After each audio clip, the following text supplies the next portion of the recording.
বগুড়া ৬ আসনে বিএনপির ভারপ্রাপ্ত চেয়ারম্যান তারেক রহমানের মনোনয়নপত্র বৈধ ঘোষণা করা হয়েছে। শনিবার ৩ জানুয়ারি সকাল ১০টা ২০ মিনিটে মনোনয়নপত্র যাচাই-বাছাই শেষে জেলা প্রশাসক ও ত্রয়োদশ জাতীয় সংসদ নির্বাচনের রিটার্নিং কর্মকর্তা তৌফিকুর রহমান তার মনোনয়নপত্র বৈধ ঘোষণা করেন।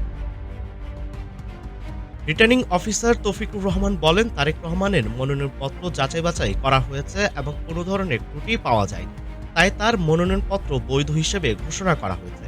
একই আসনে বাংলাদেশ জামায়াতে ইসলামী মনোনীত প্রার্থী আবিদুর রহমান সোহেলেরও মনোনয়নপত্র বৈধ ঘোষণা করা হয়েছে। তবে বাংলাদেশের সমাজতান্ত্রিক দল বাসদ মনোনীত প্রার্থী দিলরুবা নুরীর মনোনয়নপত্র বাতিল করা হয়েছে। নির্দিষ্ট সময়ে আয়কর রিটার্ন জমা না দেওয়ায় তার মনোনয়নপত্র বাতিল করা হয়।